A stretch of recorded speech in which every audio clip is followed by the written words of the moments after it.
Hello, my name is Codruta Sintionean, and I teach at Babeș-Bolyai University in Cluj-Napoca, Romania. The work I'm going to present appeared in Invented Traditions in North and South Korea, a book published by University of Hawai'i Press in November 2021.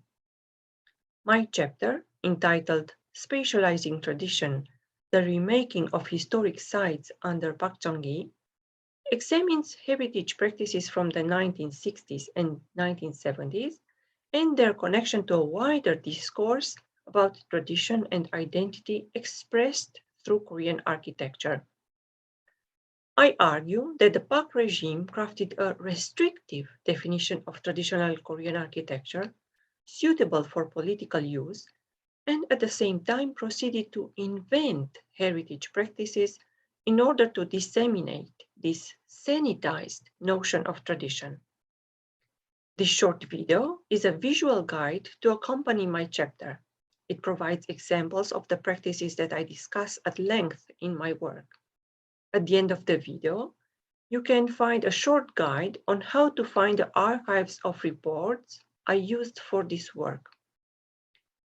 Take a moment to consider what is promoted as traditional architecture in South Korea today. Is it thatched roofed houses, the houses of the common people from Joseon dynasty? Or hanok, the houses of the elite? The royal palaces? Or Buddhist temples? Today, all of the above. But it wasn't the same during the Pak Chung-gi regime. In the 1960s, and particularly in the 1970s, the government regarded rural architecture such as this one as old and backward and proceeded to demolish it systematically around historic sites in order to promote the image of a modern, more developed Korea. One notable example is Hyeongchungsa, an altar dedicated to Admiral Lee Sun-shin, originally surrounded by a rural community and rice paddy fields. President Pak Chung-gi personally ordered that the village be removed and the entire surface transformed into a huge historic park. Instead, the Office of Cultural Properties, the authority in charge of the management of heritage, selected royal palaces, Buddhist temples, and Confucian academies as the embodiment of traditional architecture. This singled out the high culture of the Joseon elite and the Buddhist religious culture, which the office equated with cultural excellence, as it still does today. At the same time, heritage managers selected what they perceived as easily recognizable Korean shapes and styles. Sloped tiled roofs, particularly the hip and gable roof, palchak, common in palaces, geometric patterns adorning fences, or tanchong motifs decorating doors and ceilings in order to represent a distinct national identity. This has to do with the perception of cultural managers at that time, but also today, of what represents impressive, majestic features in Korean architecture. Just take a look at these gates, all made of concrete, but reproducing the palace roof and the pillared gates of Buddhist temples. This definition of architectural tradition mostly influenced the treatment of built heritage in order to materialize its tailored representation of tradition. The Office of Cultural Properties, often under direct orders from the president, selected historic sites, sajok, such as battlefields, fortresses, and Confucian shrines, commemorating exemplary people and events, and recreated the sites almost entirely. Many of these projects, called purification projects, 정화 사업, were handpicked and even closely coordinated by the president himself, with an overwhelming preference for military accomplishments and heroism. Heritage managers, in cooperation with local governments, were refashioning the sites according to a new logic. They had to embody tradition, the re-aestheticized, constructed idea of tradition that had taken form, and at the same time point to the rapid modernization of South Korea. Purification projects encompassed a wide variety of interconnected practices, such as the construction of buildings imitating the architecture of the past, using modern materials. The Office of Cultural Properties built new edifices, sometimes entirely replacing the old ones, while applying the architectural features it had labeled as traditional.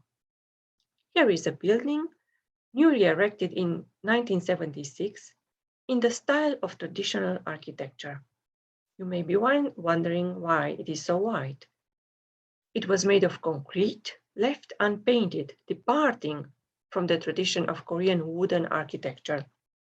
The embodiment of old forms in new materials was supposed to express both tradition and modernity at the same time. Another practice was the erection of majestic monuments dedicated to selected figures of the past.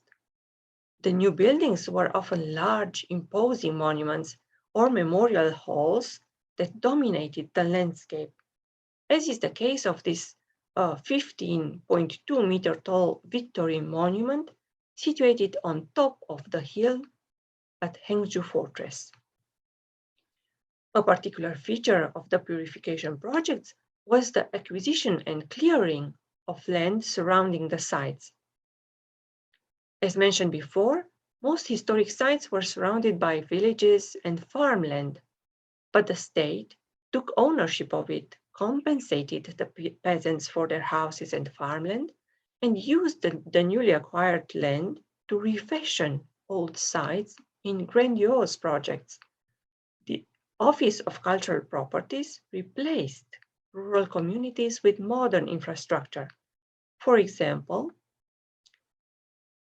paved access roads, parking lots, ticket booths, souvenir shops, toilets, and other facilities meant to attract and support a great number of tourists, as in this example of Ch10. Moreover, the Office of Cultural Properties, following detailed instructions from President Park Chung-hee, devised a practice that would have a huge and long-lasting impact on the physical appearance of South Korean heritage: heavy intervention in landscape architecture. In an established pattern, the ground was refashioned into different levels, connected through rows of stairs, leading to the focal point of the site. Visitors who climbed the stairs could admire the awe-inspiring view of the main edifice, always compelled by the ascending route to look up and to have a dignified, respectful attitude. These practices resulted in a profound uniformization of landscape architecture and heritage sites across the country. Historic sites from different periods ended up looking the same, losing their local, unique, and authentic traits. The goal of the government was to convey a coherent image of what Korean tradition was and to popularize a sense of a readily recognizable Koreanness.